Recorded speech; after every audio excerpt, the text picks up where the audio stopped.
அனைவருக்கும் வணக்கம். இல்லந்தோறும் ஜோதிடம் வாஸ்து பிரசனம். அடியேன் வலம் வசந்தகுமார்.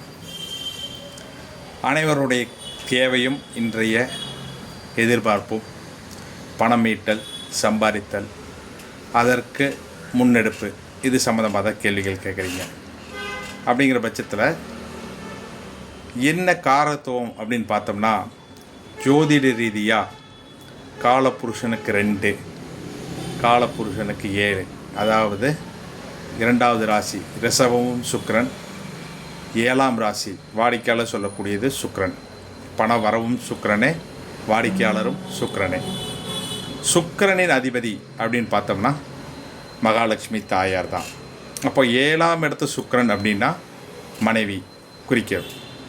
சரி, இந்த சுக்கிரன் எங்கே உச்சமடைகிறார் அப்படின்னு பார்த்தோம்னா காலபுருஷ தத்துவத்தில் 12ஆம் வீடு மீன ராசியில் உச்சமடைகிறார். அப்போது ரிஷபத்திற்கு 11ஆம் பாவம் அப்படின்னு சொல்லக்கூடிய விஷயம் அப்படின்னு பார்த்திங்கன்னா கஜானாவை குறிக்கக்கூடியது. சேமிப்பு, பொருளாதாரம், செல்வம், இதெல்லாம் அப்படிங்கிறது 11ஆம் பாவத்தை சொல்லக்கூடிய இடம். அப்போது தான் வீட்டுக்கு 11ஆம் பாவம் சேமிப்பு அப்படின்னு வரக்கூடியது யார் அப்படின்னு பார்த்தோம்னா கிரகங்களில் 2 மட்டுமே வராங்க. யாராருன்னு பார்த்தீங்கன்னா சுக்கிரனுங்கிற மகாலட்சுமியும் சந்திரனுங்கிற அம்பாளும்.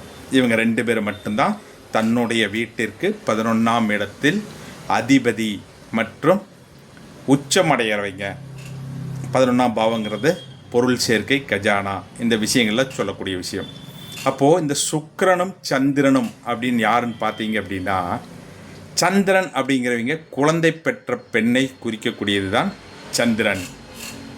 மனைவி ஸ்தானத்தை சொல்லக்கூடியது தான் சுக்கிரன்.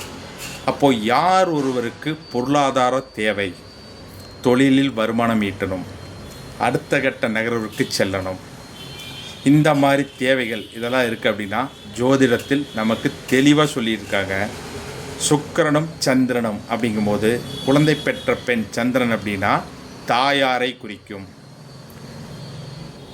குழந்தை பெறாத பெண் அப்படின்னா மனைவியை குறிக்கும் சுக்கிரன் அப்படிங்கிற கிரகம். இவங்க 2 பேருமே 11ஆம் பாவத்தில் உச்சமடையக்கூடிய கிரகங்கள். அப்போ உங்களுக்கு ஒரு தொழில், வேலை, வருமானம் அல்லது உங்களுடைய தேவைகள் இதனை சார்ந்து நீங்கள் பயணிக்கும் பொழுது உங்கள் தாயாரிடம் அல்லது உங்கள் மனைவியிடம் சொல்லும் பொழுதே அது நேரடியாக அம்பாளிடம் செல்வதற்கு சமம். சரிங்களா? அப்படின்னா எல்லா நேரத்திலும் கடவுள் எல்லாருக்கும் ஓடியாந்து செஞ்சுட்டு இருக்க முடியாது. அப்போது கண் கண்ட தெய்வமாக நம்மளோடக்கு முதல்ல தாயாரும் 2வது மனைவி அப்படிங்கிற ஸ்தானத்தில் ஜோதிட சாஸ்திரத்தில் கூறப்பட்டிருக்கு. இப்போ உங்களுக்கு ஒரு தேவை அப்படின்னா நாம் கடவுளிடம் போய் முறையிடுவோம். எனக்கு பணம் வேணும், எனக்கு தொழில் வேணும், வேலை வாய்ப்பு, வருமானம் இதெல்லாம் பெருக்கணும், இதெல்லாம் போய் சொல்லுவது அப்படிங்கிறது கூடவே இருக்கக்கூடிய உறவு, உயிர்காரத்துவம் அப்படின்னு எடுத்துக்கிட்டிங்கன்னா சந்திரன் மற்றும் சுக்கிரன் சொல்லக்கூடிய தாயார் மற்றும் மனைவி. ஸோ உங்களுடைய தேவைகள், இப்போ உங்களுக்கு ஒரு வேலை வேணுமா, வேலை கம்மியாக இருக்குது, எனக்கு வரணும், வருமானம் வரணும் அப்படின்னு இந்த விஷயத்தை உங்கள் தாயாரிடமும் மனைவியிடம் சொல்லும் பொழுது அவர்கள் மனதில் எண்ண ஓட்டத்தில் நம்ம பசங்களுக்கு வேலை வரணும், சம்பாதிக்கணும், நல்லா இருக்கணும் அப்படிங்கிற விதத்தில் முதல்ல தாயார் நினைப்பாங்க. அதுக்கு அடுத்ததாக மனைவி அப்படிங்கிற சுக்கிரன். இவர் என்ன செய்வாங்க, நம்ம கணவருக்கு வேலை வாய்ப்பு வேண்டும், தொழில் வரணும், வருமானம் வரணும், இந்த விஷயமெல்லாம் எதிர்பார்ப்பாங்க. அதாவது அவங்க மனதளவில் நினைத்தால் அப்படின்னாலே அது சுக்கிரனையும் சந்திரனையும் குறிக்கக்கூடியது.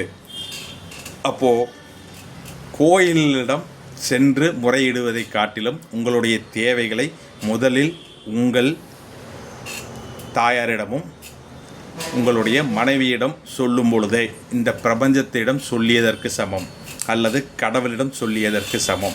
ஏன்னா இவங்க 2 பேரும் தான் வீட்டுக்கு 11 அதிபதி. சுக்கிரன் அப்படிங்கிறவர் அசுரகுரு, அவர் தேவகுரு வீட்டில் உச்சமடைகிறார். சந்திரன் அப்படிங்கிறவங்க சுக்கிரன் அப்படிங்கிற அசுரகுரு வீட்டில் உச்சமடைகிறார்.